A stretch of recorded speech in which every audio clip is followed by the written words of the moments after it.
నటుడు శివాజీపై ప్రకాష్ రాజ్ తీవ్ర ఆగ్రహం వ్యక్తం చేశారు. శివాజీ ఒళ్ళు దగ్గర పెట్టుకొని మాట్లాడాలన్నారు. మహిళలంటే శివాజీ ఏమనుకున్నాడు అంటూ మండిపడ్డారు.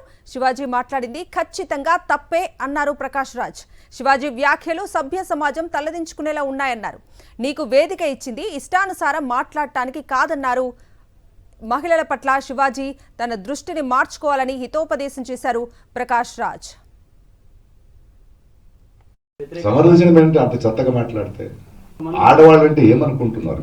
మీలో ఉన్నదే బయట వస్తుంది. మీరు ఒక వేదిక మీద మాట్లాడుతున్నప్పుడు మీకు ఉండాలి.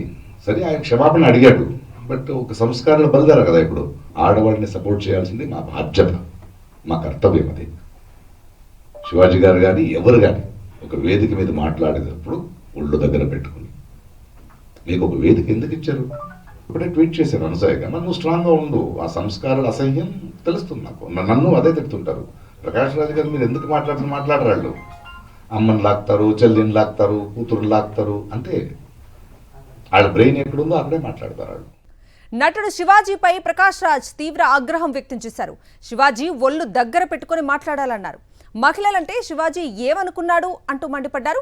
శివాజీ మాట్లాడింది ఖచ్చితంగా తప్పే అన్నారు ప్రకాష్ రాజ్.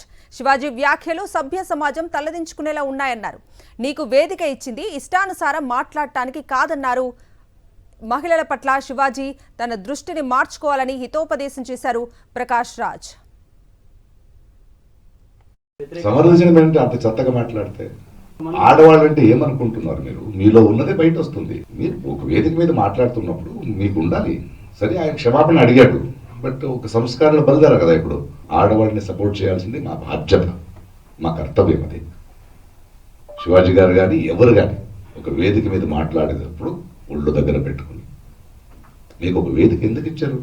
ఇప్పుడే ట్వీట్ చేశాను అనసూయగా, నువ్వు స్ట్రాంగ్గా ఉండు, ఆ సంస్కారాల అసహ్యం తెలుస్తుంది నాకు. నన్ను అదే తిడుతుంటారు. ప్రకాష్ రాజ్ గారు మీరు ఎందుకు మాట్లాడరాళ్ళు? అమ్మని లాక్తారు, చెల్లిని లాక్తారు, కూతురు లాక్తారు, అంటే వాళ్ళ బ్రెయిన్ ఎక్కడుందో అక్కడే మాట్లాడతారు వాళ్ళు.